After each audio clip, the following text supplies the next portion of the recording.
Hey, welcome everybody to Sunday Morning Live. I'm jumping on a little bit late. It's about 12 after the hour here.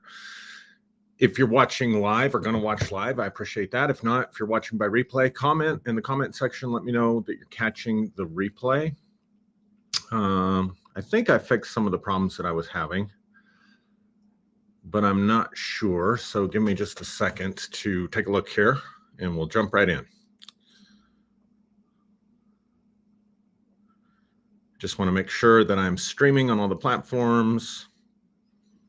I'm definitely there.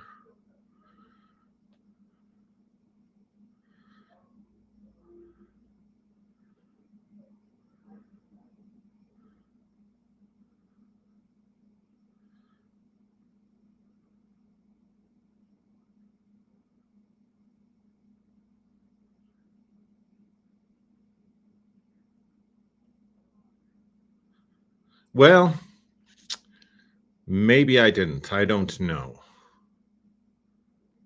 Oh, wait, here we go. Let me change this setting.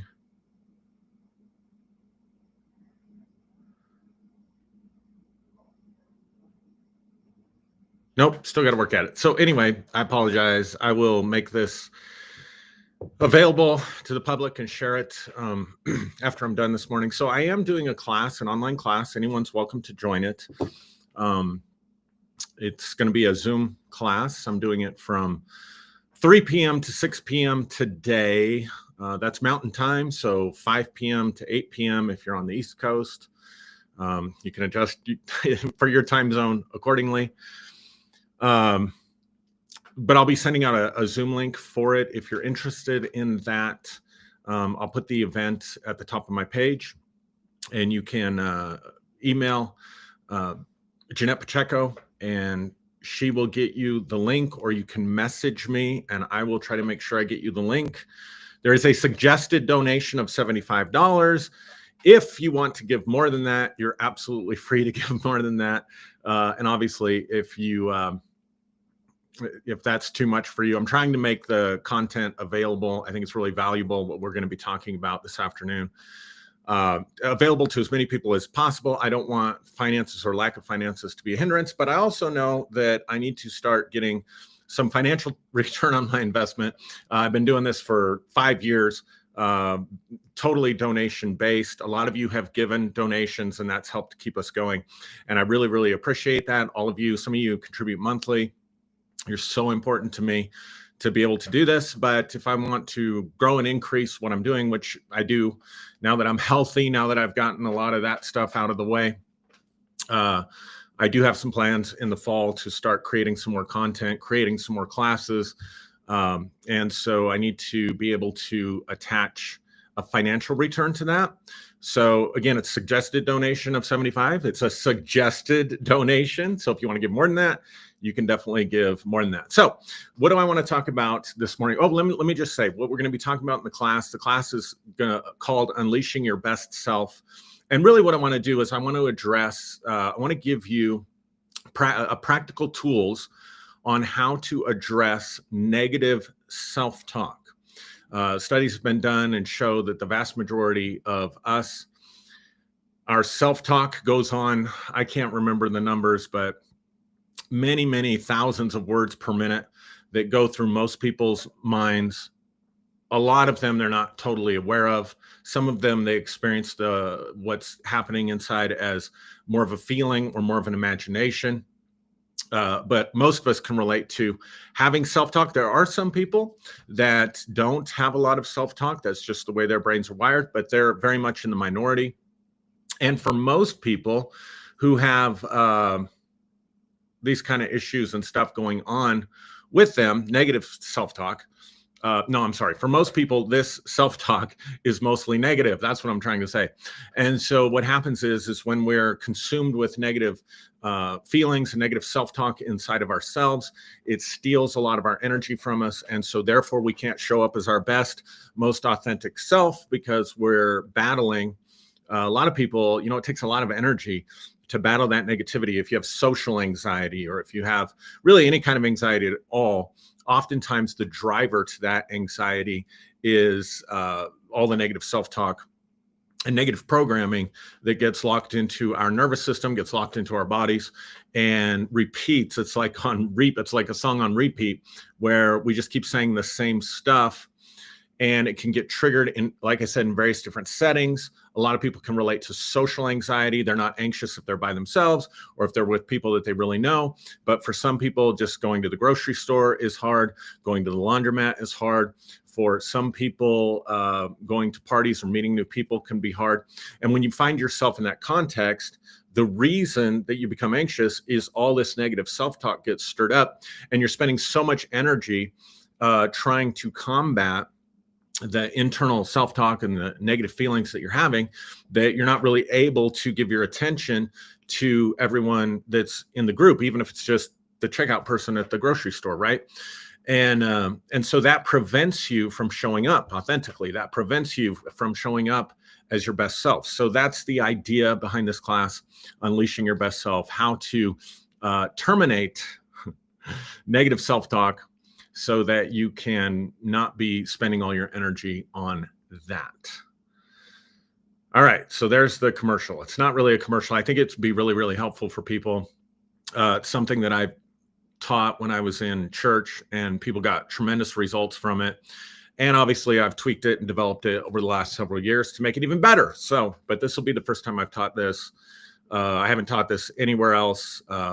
On here, it's not gonna be like anything that I've shared on here. Obviously there will be some things that are similar, but I'm gonna give you some patterns, some tools that will really help you to be able to address that negative self-talk. Again, that's going to be on Zoom today from 3 p.m. to 6 p.m. If you want more information on that, feel free to reach out to me or put something in the comments. All right. So I want to pick up with something that I talked about last week. Last week, we did our local meeting. Yeah, that was just last week. It's been a long week. And it was tremendous. We had a tremendous group that came out, and it was a lot of fun. Be doing another live event in my community here locally the first weekend in August, and then we'll see how it goes from there. I realized there were some issues with the sound in the last video, so we're going to try to address the sound issues. I can assure you, I'm going to be talking on the Zoom call just like I am right now. So yeah, the sound shouldn't be an issue, but we'll try to fix that going forward before the August or anything else that we do live in public like that. So, okay, I want to pick up though where I left off. I talked last week about the difference between spirituality and religion, and defined the terms. Actually, I didn't define them. I'm taking my definitions from the academic literature and the way that academics define the two terms. They define spirituality as personal devotion with a higher power, personal devotion or personal relationship with something greater than yourself, some sense of a higher power. That can mean anything. It can mean God, it can mean angels, spirit guides, your higher self, or even just nature and the universe.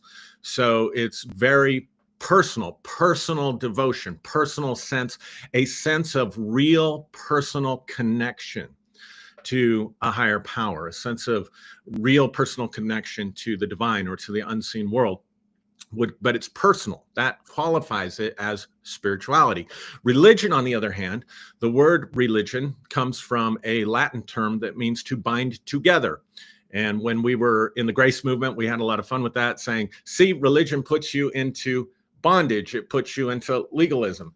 Certainly that works, but the actual etymology of the word means to bind a group together, to bind a group together. So religion has to do with the group. So you'll hear people say, well, I'm not into organized religion and things like that. Spirituality has to do with your own personal path, your own personal sense of devotion and connection to a higher power, whereas religion is based on group association, based upon faith and beliefs. So religion, being bound together, is a set of beliefs, a set of ritual practices, anything in that nature that binds the group together. So you could look at this, these two terms. One is more vertical, if you will. It's you personal, it's individual, and it's in relationship with your higher power, your sense of something meaningful. Whereas religion has to do with group association. We're bound together horizontally based upon beliefs, rituals, practices, things like that, that bind the group together. So therefore, it is possible to be, and in the academic definition, let me give you that first. The academic definition of religion, they refer to that as conservatism. So what they would define, whereas they would define spirituality, that sense of personal connection, relationship with a higher power, they would define religion as, following the text. Usually there's a belief in some exclusivity, like we're the group, we have the truth. So the person who, quotes the Bible, follows the Bible, goes to church all the time, they can do all of those things and have absolutely no sense of connection whatsoever to spirit or to God or to the divine or to any kind of a higher power. So it's possible to be religious without being spiritual, in the same sense that it's very possible to be spiritual without being religious. I hope that makes sense. But it is also possible to be religious and be spiritual within the context, the group context of that religion. So it's not a strict either or, either you're spiritual or you're religious. It can be and both. You can be religious. This was definitely my experience. I was definitely religious. I was a pastor. I led a church. I was involved with other groups, associations with other independent charismatic churches, international groups.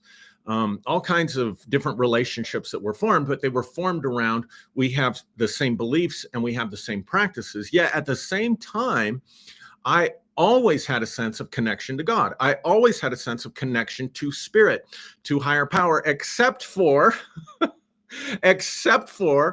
those brief couple of years when I was flirting with atheism and trying to figure stuff out in that arena. And I will say from my own personal experience, that was the driest, most fruitless time in my entire life, was taking seriously those questions and having those discussions and talking about those things. They don't interest me at all anymore, just like talking strictly about deconstruction from religion or all the problems with Christianity. I really don't have any interest in that much anymore either. I think that there's a place for that, and some people may even have like a calling to do that, but I just personally want to move on from that, except for where I can share things that will help people remove blocks that they have in their lives because of their religion. So for example, the idea of original sin, that you're born bad, that you're born with a sin nature, that you can't do anything good or right or anything that's pleasing to God without the grace of God being upon your life. I find that to be a very, very, very toxic aspect of the Christian religion in the West. It's not an original part of what Jesus taught. It's debatable whether it's even an original part of what Paul taught, but certainly it came along about the 3rd century onward, this idea of original sin. I think that's very toxic. So I might speak about that to try to help people get free from that kind of toxicity in their belief system so that they can move over into the camp that is spiritual. But I also want to respect and honor the fact that there are a lot of people that are participating in religious groups and are religious themselves, but they have a sense of connection to higher power. I always had that. I always had that sense of connection with the divine and with God, even when I was religious, right? Then when the religion broke apart, it was very, very difficult for me to sort out, to separate, because the two become, at least for me, the two became conflated. I thought my spirituality was my Christianity, and I thought my Christianity was my spirituality.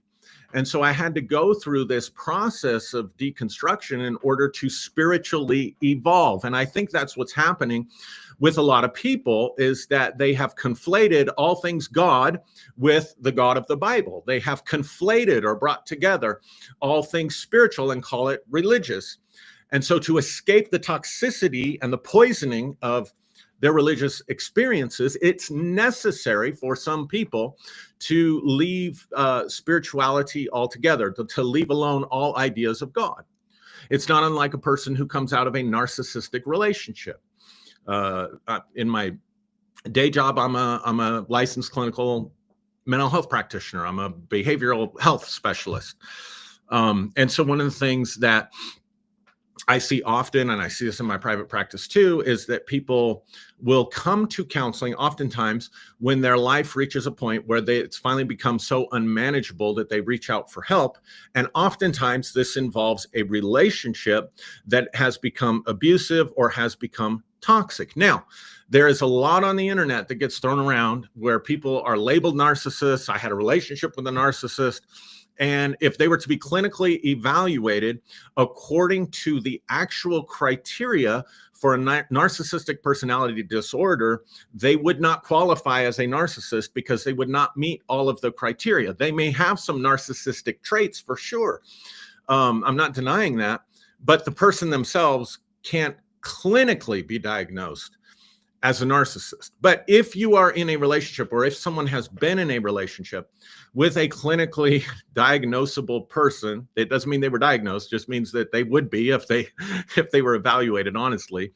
If you've been in that kind of relationship, the person who is on the receiving end of the narcissists relating is nothing more than a source of supply for the narcissist. The narcissist doesn't see the person. They don't have empathy for the person. They don't have a concept that the world is bigger and greater than they are. And as a result, they steal that person's energy. They suck the life out of that person, and they try to conform them to their ideal image of what that person is supposed to be. So if you participate in that relationship for any length of time at all, then the person who is on the receiving end, who's the source of supply, has to adapt and conform everything in their life to the image of the narcissist, right? So when they're coming out of that, it's very, very difficult to leave those types of relationships. I forget the exact number, but, and I'm sure we've all known people, maybe you were there yourself, where you try to leave a relationship that you think's not healthy for you, and it's very difficult to leave, and you leave it, and then you go back to it, or you leave it and you find someone else with the same traits, the same disorder, and they end up treating you the same way. And so what happens in those relationships is that there is a complete loss of self.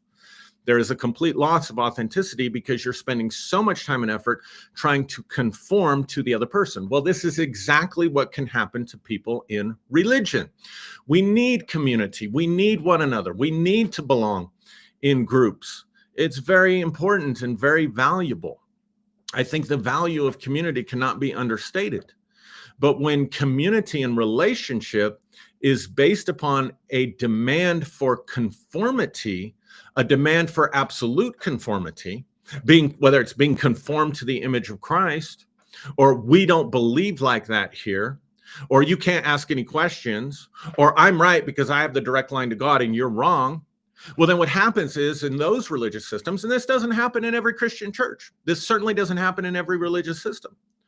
But there are religious systems that are somewhat narcissistic. They operate like a narcissist in a relationship where they see you, the church member, as a source of supply. They want to grow a bigger church, so your butt in the seat helps them achieve that, so you're a source of supply for them.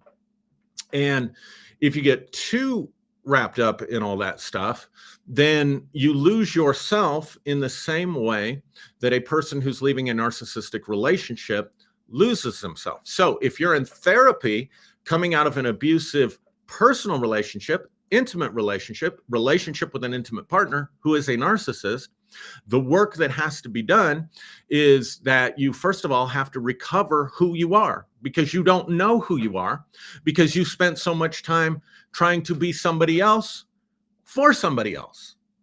And the same thing can happen in religion.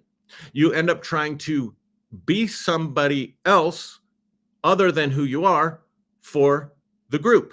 You literally go against your own nature, your own programming, your own purpose, your own life lessons. Literally go against yourself, betray yourself, just like a person in a narcissistic relationship betrays themselves to stay in that relationship because they have to conform to what the narcissist wants. A lot of people that are involved in toxic religious systems end up losing themselves, pretending to be someone that they're not, going against who they actually are, therefore committing self-betrayal every Sunday or every time they get together with someone. You see what I'm saying? So it becomes very necessary. The first step is recovering yourself, recovering your authentic self, getting to know yourself, getting back into alignment with your true nature. That is a deeply spiritual act because spirituality is personal. It's not based on creeds or beliefs or what the group thinks. All right? So it can be very necessary for some people to just completely throw the baby of spirituality out with the bathwater of their religion because there was no baby in that bathwater to begin with. There was no sense of personal spiritual connection that was authentic and powerful for them in the first place. And so they're just throwing out dirty bathwater. There's no baby there at all, right? But I realize that's not the case for everyone. Not everyone needs to completely deconstruct. Not everyone needs to come completely out and hate what they were against and attack what they were against and get triggered by every word that's ever used by someone about what they were in bondage to. It's understandable because they're coming out of an abusive situation and they're trying mostly on their own oftentimes to address those issues and work that stuff out without having any kind of a map on how to do that, without having any encouragement in some cases, without having any therapy in most cases, almost all cases that I know about, where they can sit with a trained therapist and sort out their trauma. And you know, it's just like coming out of an abusive relationship. All right. Enough said about that. Why am I belaboring this? Because I believe because I had a spiritual connection the entire time, and the most miserable years of my life, it made me sick. It made me, I was in pain. I had injuries. I was sick. I was financially bleeding out. I wasn't as present to be my best, most authentic self for people in my life while I was trying to practice atheism, because atheism for me is going against who I am. It's going against my nature. It would be the same mistake made that I made in religion, where I sacrificed too much of myself in order to belong to or identify with a group or to identify with a certain label. So I did the same thing trying to, you know, be scientific, I don't know, just getting sucked into the deconstruction vortex. And then it just was terrible. Now, I want to be clear. I'm not saying I got sick because I was out of the will of God. I'm not saying I got sick because I was out of the will of God. I'm not saying that God or some higher power made me sick so that I would reconnect, so that I would learn my lesson. I don't believe that for 1 second. Anybody that has that, you got some really toxic kind of thinking. If that's something that you're going to put on me, or if that's something that you think yourself, I think that's extremely toxic. However, because I was going against my own nature, which is to be spiritual, to be connected, to be sharing spiritual ideas, to be sharing things that can bring healing out of a spiritual life into people's lives, that's who I am. That's when I'm the happiest. And I went against that. And so as a result of going against that, I made myself sick. I gave myself heart problems. I gave myself other issues and situations. I caused financial hardship to myself because life doesn't work when you go against your innate nature. And too many of us are just trying to sort ourselves out by looking at, what does the group think? What do other people think? What is other people's ideas? Whether they're an expert or not an expert, whether it's what's the majority think here. We can come together in groups because we resonate with the same trauma. It becomes like a giant support group, right? Like you think about 12-step groups, think about alcoholics that come together as with other alcoholics to support one another in their healing. So the deconstruction community has become, in my opinion, just a massive, massive group therapy session. And I don't think that's wrong, or I don't think that's bad at all. I think that's extremely helpful. I just know that's not where I'm supposed to live and stay. All right. Why am I belaboring this point? Because as I shared in my last video, there's enough scientific studies out there combined with my personal experience to convince me that there is incredible healing power in a spiritual practice. There is incredible healing power in finding connection and a sense of personal devotion to a higher power, even if that higher power is just your higher self, even if it's just the universe or nature. For me, it's God. For me, it's spirit.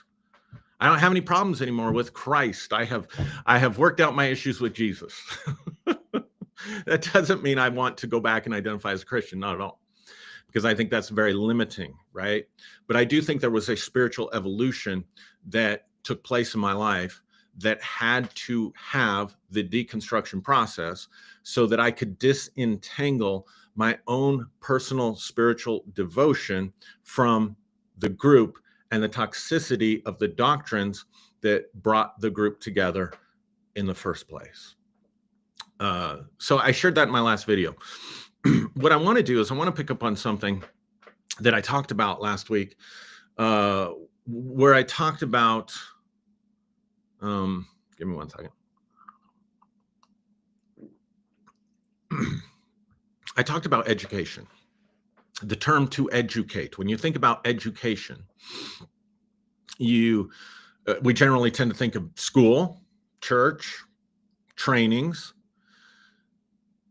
Our model of education is taking something from the outside, someone else's expertise, someone else's belief, and internalizing it. But that's not the original meaning of the word to educate. The original meaning of the word to educate is the exact opposite of that. The word educate means to take something that is within someone, their latent potential, their latent abilities. It's already there. It doesn't have to get in there. It's already in there. And a true educator awakens the person to that latent potential. The true teacher awakens and draws out from within what's inside the person. Rather than saying you have to be part of a group, it's saying, let's look at you, let's value you, let's see you and draw out of you what is in you. That is real education. It's already there. It's not something you have to learn. It's something that you can become aware of, or in some cases, even something that you can remember. It's something that's buried deep inside your heart, deep inside of you, deep inside of your consciousness that becomes awakened and drawn out. This is why the Bible says counsel in the heart of a person is like deep water. Counsel in the heart of a person is like deep water, and a person of understanding draws it out. That's real counseling. It's drawing out of you what's in you so that you can live in accordance with your true nature, so that you can live in accordance with your true purpose and destiny, so that you can live in accordance with the truest things about you are the things that are in you that you probably haven't discovered yet. And when you begin to live completely aligned with that truth, with that authenticity of who you are, life shifts for you and synchronicities begin to happen. And things that we would normally call answers to prayer or the law of attraction or I manifested this, it begins to happen because you become aligned with who you actually really truly are rather than being blocked. Now, this means that the way we do education in our culture almost always is going to block a person from being in alignment with who they really are, or it's at least going to contribute to blocks that they have, to obstacles. That's what I mean by a block, an obstacle, a block, something that gets in the way of you living in alignment with your true self, with your true nature. All right. So let's think about the education process. Let's think about how this happens. In order to learn, in order for there to be a teaching environment, there has to be at least two people. There has to be at least a teacher, and there has to be a student. They do not have the same role. One of the things that has served me well throughout my life is trying to identify in my relationships, where am I a teacher and where am I a student? And I think it's really important because I don't want to try to be the teacher if I'm still just the student. You see what I'm saying? But I also don't want to be the student and abdicate my role as the teacher, because then I'm not helping the other people that need what I have in their life. Same thing is true for you. You are a teacher. No matter what you do in life, you are a teacher of something. You are a teacher to someone on some level. You're also a student. And so being able to clarify those two things is really important. So let's take a look at those roles. So the teacher is active. The teacher is confident. The teacher has expertise. The teacher should be self-assured. They should be and they're communicating. This is the important part. They're communicating their beliefs and their ideas about life, about reality, about whatever it is, topic, subject that they're teaching to the student or to the students. So they're active, they're confident, but they are also giving you their knowledge. You're borrowing from their experience in order to grow. If you're the student, there's nothing wrong with that, as long as we realize I'm borrowing from someone else's experience and I evaluate it in the light of where I'm at in my life, and does this serve me or does this not serve me, right? So that's the teacher. The student, on the other hand, is kind of the opposite. The student, in order to be an effective learner. Now, this isn't something that hasn't been researched ad nauseum to teach people to understand how people learn and what makes someone a better learner than someone else. And without a doubt, the evidence is in that all learning is state dependent. What does that mean? The state that you come in when you are the student, the mindset that you come in with, the state of mind, the state of emotion.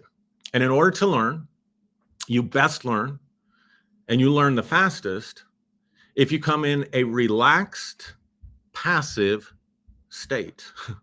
If you're in a relaxed and passive state, you're going to be a better student. They've proven that listening to certain types of music or certain types of binaural beats that put you in an alpha brainwave pattern, which is a very relaxed sort of rest and digest brainwave pattern, you're going to learn better. You're going to remember better. You're going to learn it quicker. You're going to assimilate more of what's there. So you're in this state of almost falling asleep.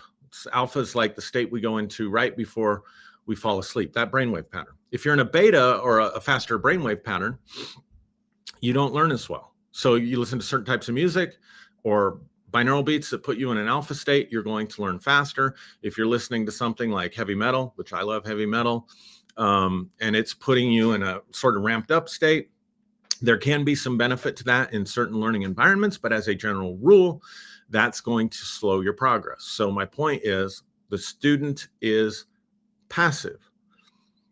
The student is open. The student has made themselves available to be imprinted with someone else's knowledge, ideas, beliefs, etc., and so on. Again, this is really good because we're able to grow faster if we can borrow someone else's experience, if we can learn from them. I have a mentor right now that has done dream work and got me into dream work about a year ago in order, as part of this process, to heal myself. She's been doing it for 40 or 45 years. So the awesome part is that I can take what it took her 40 years to learn and learn it, she's really good, in a few sessions, or maybe even just a couple of years if I really dive deeply into it. So that's what Alfred Korzybski called time binding. It's an important part of learning. But if that's all we're doing is borrowing someone else's experience and internalizing it, and trying to make it our own, then it's not real education. I hope that makes some sense to you.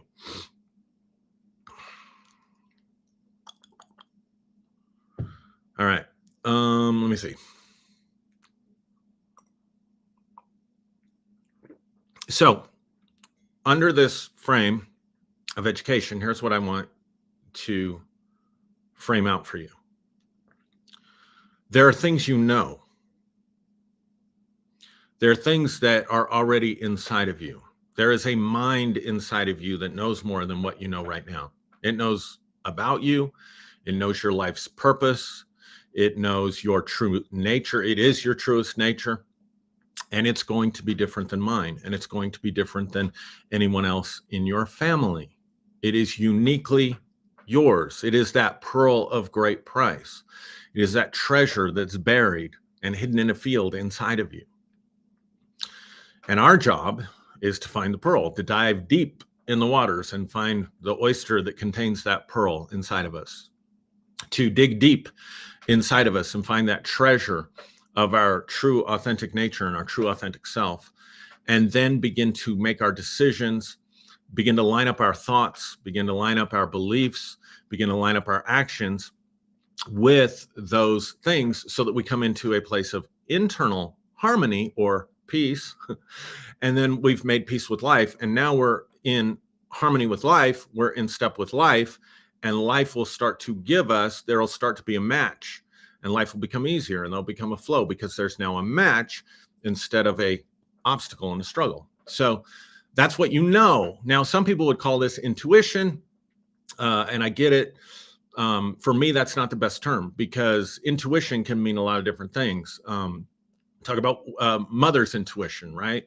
Or you have a sibling or a close friend and they're on your mind or on your heart and you pick up the phone and you call them and they're like, oh my God, I've really been going through it today, or I just got this piece of bad news, or they're in some kind of trouble or some kind of distress. And you find out later that they were in an accident and that they're in the hospital or something like that. That can be an intuition. That's knowledge that doesn't come from out here at all. Nobody told you, you didn't, whatever. It just bubbled up from inside of you, right? It was in you, or it got communicated to you, not through what we consider to be the ordinary way. In other words, you didn't get a call from your friend saying I'm in distress or I'm in trouble. You just intuitively knew it. That's intuition. Intuition is involved with spirituality, but I like a different term, and it's the term noesis. Very similar to gnosis. Gnosis, by the way, is spelled Gnosis, and noesis is spelled Noesis. And noesis has to do with spirit knowledge. So intuition is involved, but it's not quite the same thing as intuition. So when I'm saying you have something in you that needs to be let out through education, proper education, something latent, something that's there are things that you know by noetic knowledge that came to you through noesis. You just know it. It's just like the salmon knows to swim upstream, or the bird knows to fly south. It's that inner knowing that is in harmony with who you really are. It's in harmony with your truest nature. Those are things that you know. That isn't something someone teaches you. It's something that someone can help you remember or help you connect with, but you don't learn it from somebody, right? So as human beings, we are knowers. But as human beings, we are also believers. A belief, in this sense, is different than knowing, because a belief is something that you pick up from someone else, from a teacher, from a parent, from a group, and you assimilate it and make it part of yourself. The problem happens when and inevitably, I don't want you to get the idea that I think learning from other people is not important. It is very important. But inevitably, we're going to pick up beliefs, oftentimes from our families, oftentimes from people, oftentimes from groups, Sunday school, books, things like this. But usually it's in those formative years. This is why trauma is so significant for people, because the trauma is never about the event. It's about the learning that happened in that event that has imprinted itself on the person. So when you're in a stressed out state, ironically enough, especially if you go into a freeze state, what are you? You're in a very passive state. You're in the most passive state.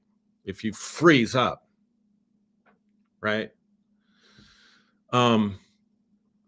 So then that becomes a very powerful one-time learning that becomes imprinted on you, and you carry that with you, and it becomes part of what's going on in your life. So you can have a story outside of you that's been given to you that you've internalized and tried to make your own. And that then is what I'm defining as a belief. But you also have a story inside of you. You have the story that you're told by the group, by the people that are important in your life. And you have the story that you came to tell. And that is the noesis. That is the knower part of you. That's the story that's inside of you. The problem is that your beliefs and your knowing can get into conflict with one another. And that's when life becomes difficult and when life becomes hard.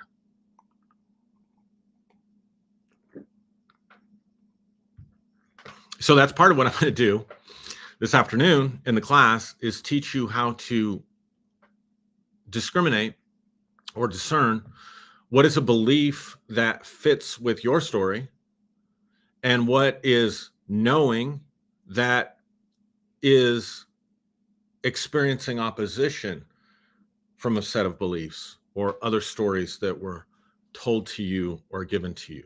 Does it make sense? So I draw a lot of my examples from the Bible because I'm just very familiar with the literature.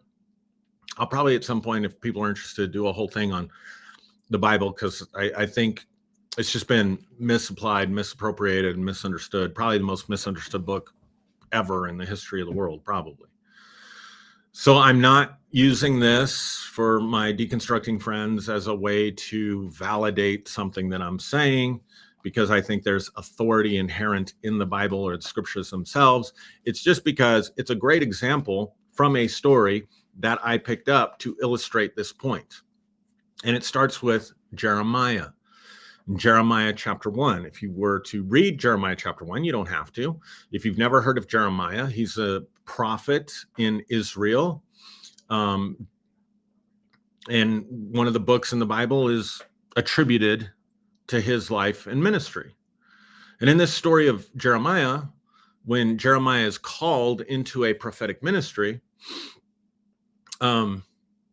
it begins by telling us who Jeremiah is. It gives us some context for his life. And it says that he came from a family of priests that were in Anathoth. That's all it says there. He came from a line of priests that were in Anathoth. But through other places in the Bible and other biblical and historical studies, I think Alfred Edersheim talks about this in some of his works.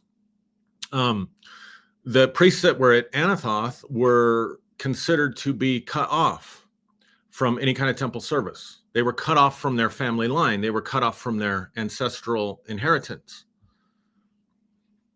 Now, this is important because in the story, now remember, this is a story to illustrate a truth, right? So just an example. But going further back in the story, when you have Aaron, who is the first high priest, he was a brother of Moses, and he was chosen by God to be the progenitor of the priestly line. So the promise was not just, or the choosing, if you will, in the story, was not just for Aaron. It was for Aaron and all of his descendants. So based on the story, then every descendant, every male descendant, because we're dealing with a patriarchal culture and a patriarchal time period, every male descendant of Aaron is naturally imprinted to be a priest, to be in service to others and in service to God is part of their nature. It's part of their makeup. It's part of the story that they showed up in their time period and in their context to tell. So to be cut off from that is to be cut off from your deepest, most authentic self, your deepest, most authentic nature, from the womb.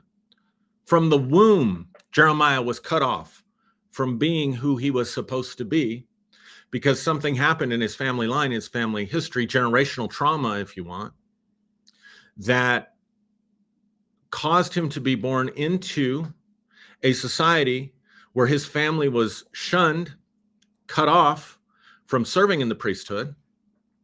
These priests that were in Anathoth,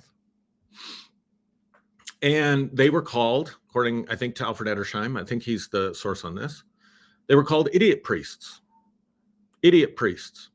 So this is the context into which Jeremiah is born. And he's being called to be a prophet. Now, if you can't be a priest and serve in the earthly temple, you certainly shouldn't expect that you could be a prophet who in the Old Testament, what made you a prophet was not giving prophetic words, it was serving in the divine sanctuary. So we see this with the call of Isaiah. I know I'm getting a little deep into this.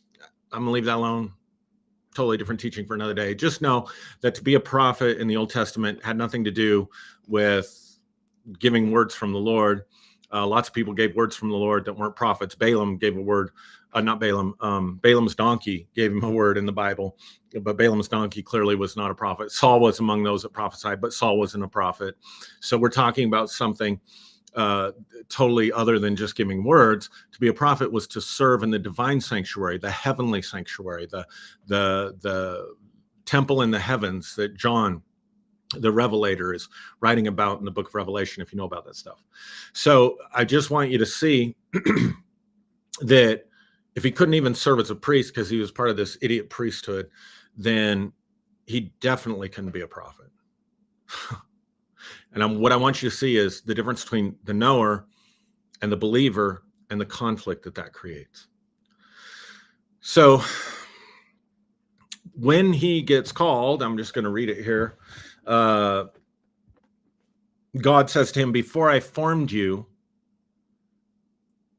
in the womb, I knew you. Before you were born, I set you apart. And that's what a priest was. They were set apart.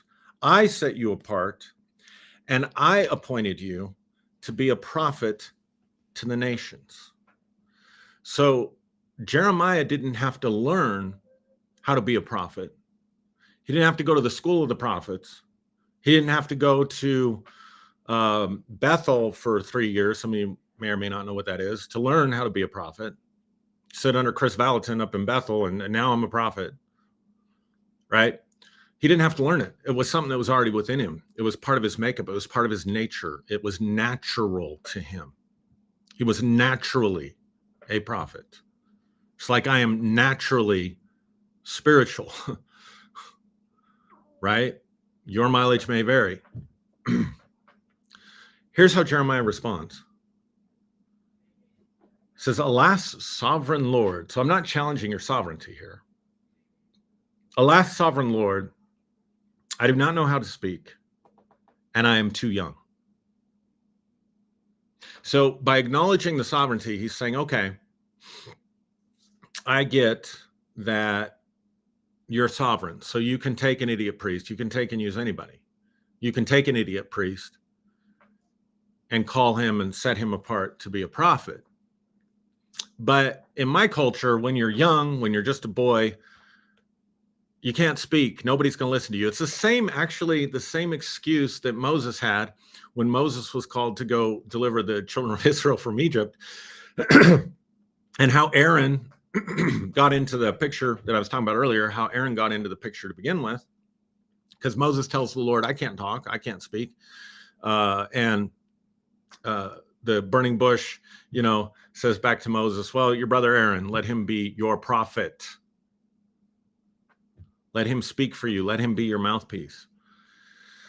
So Jeremiah is recognizing, okay, you can be sovereign, you can set me apart, but nobody's going to hear me and I can't speak. All right, where did Jeremiah learn that? It's coming up within him as he's having this dialogue, but where did he learn it? So clearly he was taught that. Clearly he learned that from a group, right? So what we see here, and this is why I'm using this story because it's such a powerful example of what I'm talking about. What we see here is a person who's religious, who belongs to a group, and the group thinks one way because they're committed to following the precepts and the ideas and the principles and the traditions and the values of the group. And you have Jeremiah now being connected spiritually, being connected to that higher power.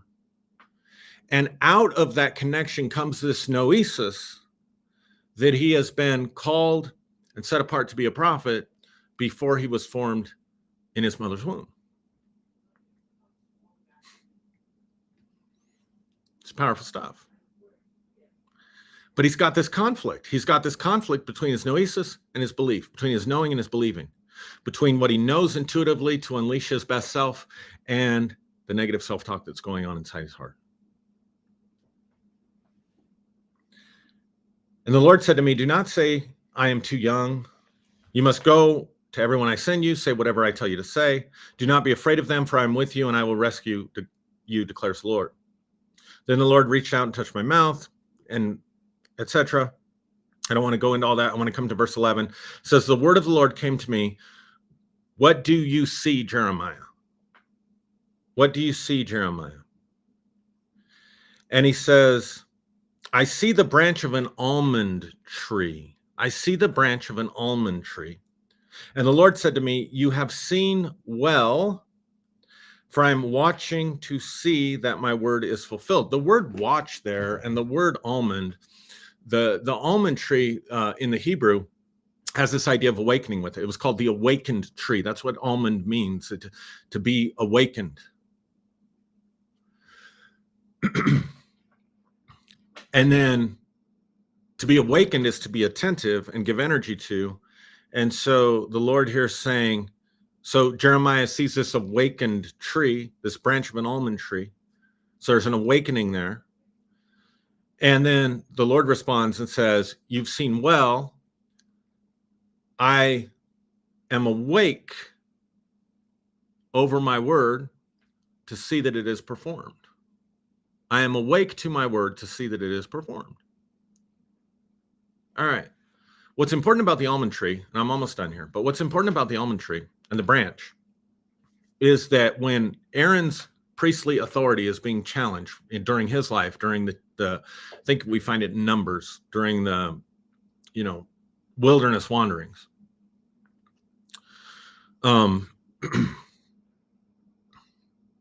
His authority is being challenged by a group, the sons of Korah.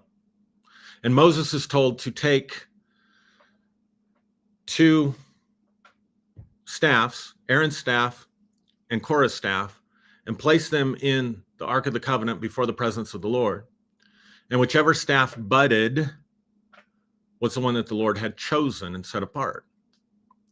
So Moses does this, and then the next day he goes in, and Aaron's rod had budded with almonds.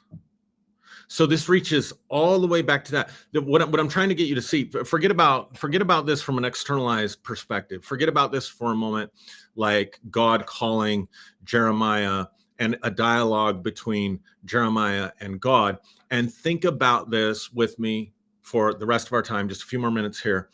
Think about this as an internal process, something that goes on inside of Jeremiah. That's why the 2 rods went into the Holy of Holies. The Holy of Holies was simply a representation of you and me. It's a representation of who we are. So deep inside, in the deepest place, in the most central place, the most center place of the externalized tabernacle was the presence of the divine, and it was called the Holy of Holies. And it was to show you and me that we have a Holy of Holies inside of us, but it's veiled. There's a veil there. We can't see it because that's how it was in the tabernacle in the wilderness. But there's a decision.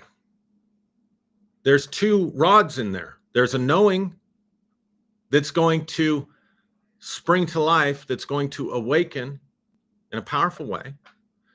And there is the opposition. There is the contradiction that is coming in from Korah, saying, no, he's illegitimate. We are the actual priesthood.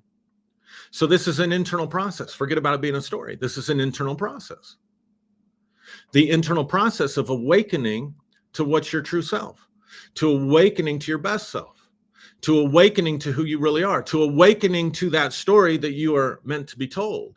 But you also have another rod in there, which is the beliefs, the groupthink, the opposition to that causes you to live contrary to your nature.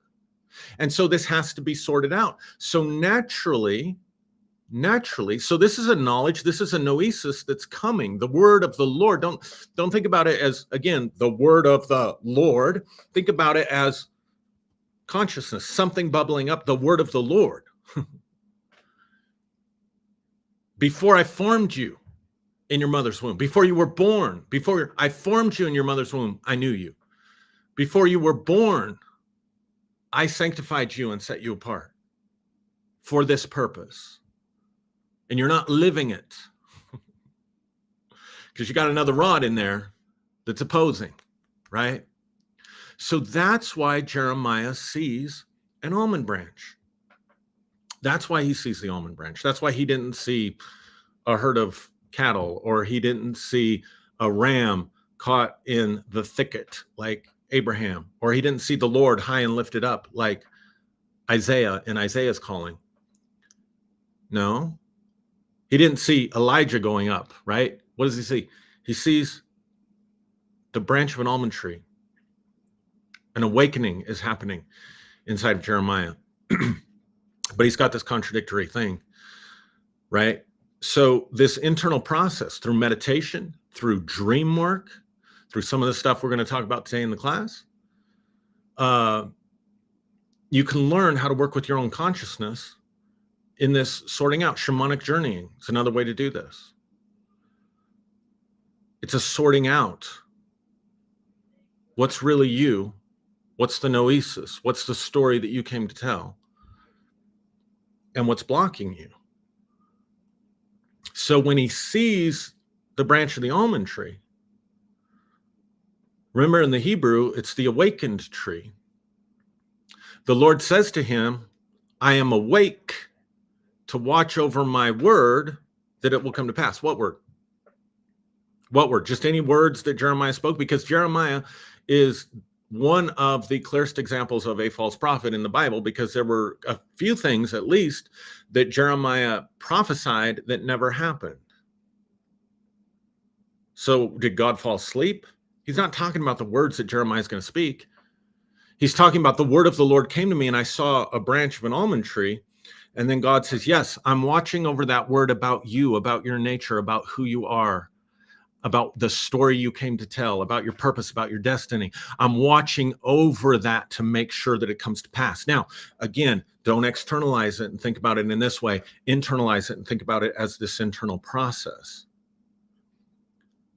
That you have to awaken, that noesis has to awaken in you. There has to be real education so that you wake up to your true nature. You wake up to who you are as a human being. You wake up to the story that you came to tell. And once you see it, you have seen well. You've chosen the right path. You've chosen the right way. You've chosen the noesis over the belief. You've chosen the true meaning of education over the education that you received from someone else. Now stay awake. Stay attentive. Energy and attention go hand in hand. Continue to give your attention to this awakened part of you. Continue to give your attention to what you know inside of you to be true. And if you stay awake to it, it will come to pass. That's when life will begin to shift for you. That's when life will begin to align for you. If you're fortunate, that happens for you very early. And you can make decisions based on your own personal values and integrity and keep yourself out of a lot of hardship in life. For a lot of us, that doesn't even begin to happen until we reach our 40s. 40s still kind of young to start that. For a lot of people, it's their 50s. For a lot of people, it's even later on than that. But here's the beauty of it. And I've seen this work in people's lives. I've seen this work when someone had a dream that they buried for decades, that they didn't pursue. They didn't go to college. They didn't write books. They didn't become a psychic medium, even though they had psychic stuff going on inside of them, right? Whatever. You get the point. They wake up to it at 55. They wake up to it at 60. Maybe they wake up to it at 70. And it can be a very painful process to realize, man, I lost all this time. Here's the beauty of it.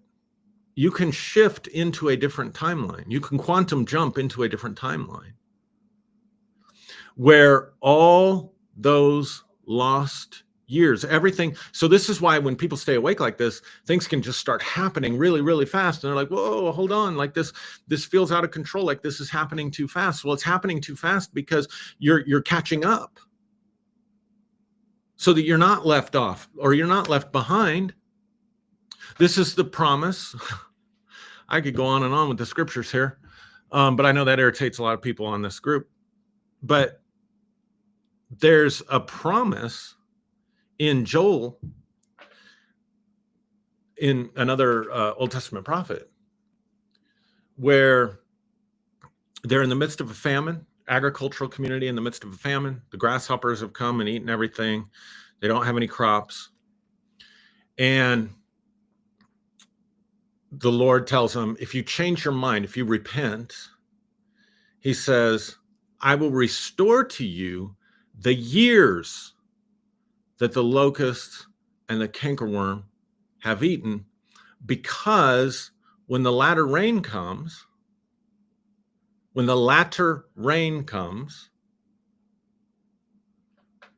will be such an abundance of rain. Everything in the ground will start cooperating. Your harvest will be so abundant that it will make up for all the years that you didn't have a harvest. It's important that he says the latter rain, because again, if we look at this as a process inside of us, it really is true. Even Carl Jung observed this. He said a lot of people don't even begin life doesn't begin until 40. Before then, you're only doing research. So what happens then is when you awaken to that, when you repent and turn, repentance is just a word that means you change your mind. You start to live, you turn and start to live in alignment with that self. You awaken to that noesis and you watch carefully over that noesis, trusting that it will come to pass. Then your life externally begins to shift. And God says, I'll restore to you. In the text, God says, I will restore to you the years. So life just begins to make up for lost time.